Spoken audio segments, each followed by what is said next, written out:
Hi everyone, Christina here. Welcome to day 10 of my Valentine's Day card series. Today's card features the Gal Pals stamp set from Honeybee Stamps. I fell in love with the image of these two women.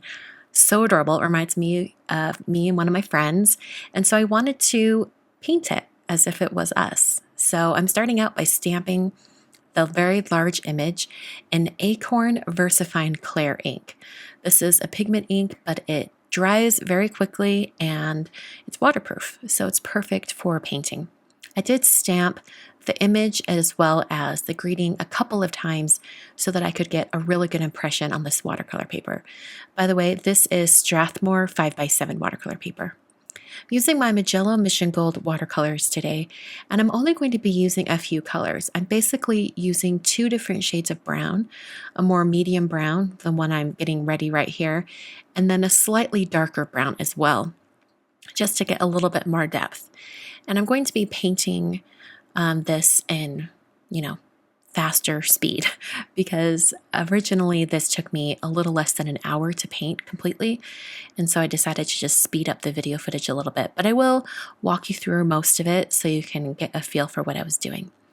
I started with the hair on the left because I am right-handed and I didn't want my hand resting against, the finished hair on the right side. So I started by putting in the areas that would be the darkest. So I always have to think, okay, if it's a strand of hair or a segment of hair, the two ends are going to be the darkest, and in the center will be the lightest or the highlight on the hair. So that's what I've done for all of these areas. I started with that kind of mid-tone brown, and then I brought in the darker brown. And then now I'm coming in and kind of filling in those areas with the mid-tone brown again. So it's not the most precise coloring. If I was doing this with Copics, I probably would have been a little bit more precise, but I like the loose and kind of organic free nature of watercolor. For the curly hair, I did some squiggles with the darkest color. Hit it with my heat tool to make sure that it was completely dry. And then I came in with the lighter shade and kind of did some more squiggles. I wanted to keep a few areas completely white so that her hair would look glossy and shiny. And then that was it for the hair. Super easy on the curly hair. I then started by painting the skin tones. I wanted the woman on the left to have a lighter skin tone than the woman on the right, because I did want to make this like specifically like me and my friend. So I did kind of a mid-tone on the right. No, technically, I am very, very pale. I probably could have just left it not painted because that is more my skin color, but I did paint it a little bit. And then for the woman on the right, I used a slightly darker shade of that, not quite as watered down. And then I did come in with the darker brown shade to add more shadow. And that really differentiated the difference in skin tones. And I think it's just beautiful having the two different colors on the one image. So after I painted the skin tones, and then I started in on the clothing.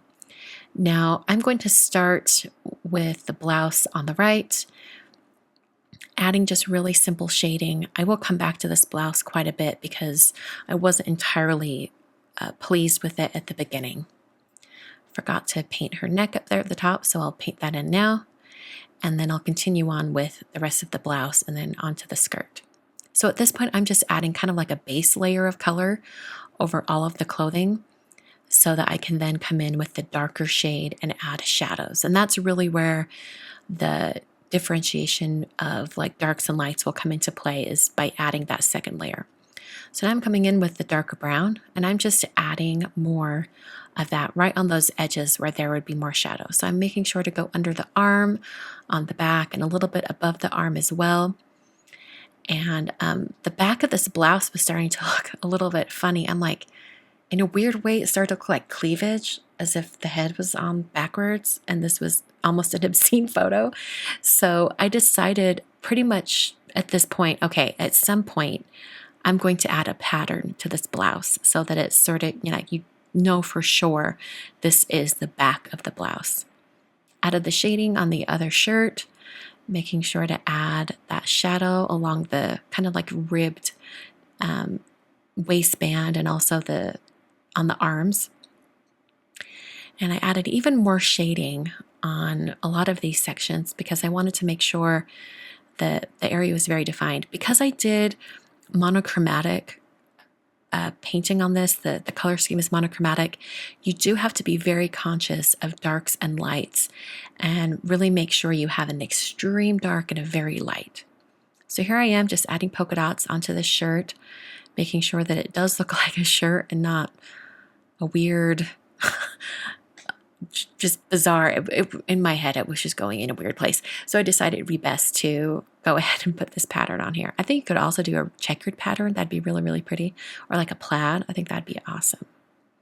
So after I basically had the two women painted, I then did a background. I did a really simple, kind of watered down pink background, making sure to go right up against the image of the two women. And I wanted a very organic edge around the outside, almost giving it a white border without having it be an actual border. So I did one layer of that and then came in with a second layer to intensify the color. And also at this point, I thought, you know what? I probably shouldn't have stamped that greeting right at the start. I should have left the space and then stamped it at the end. But I thought, you know what? I'll just go with it. I can always, stamp the words and put them on a separate piece of cardstock, or I'll figure something out. So I decided to add some freestyle hearts using a red shade from my palette.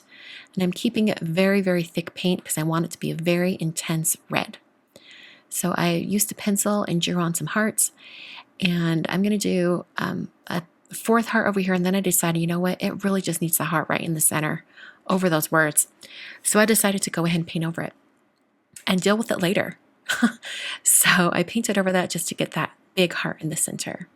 I made sure everything was dry and then peeled off my tape to take my project off my hardboard.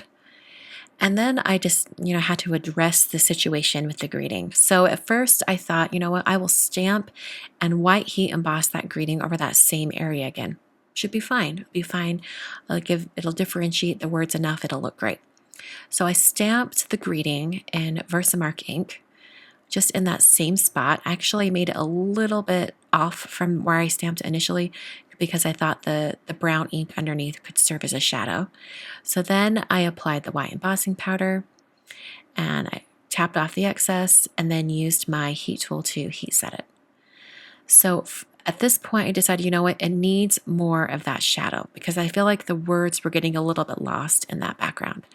So then I took some more of that brown paint and I decided to paint, actually add more of a shadow.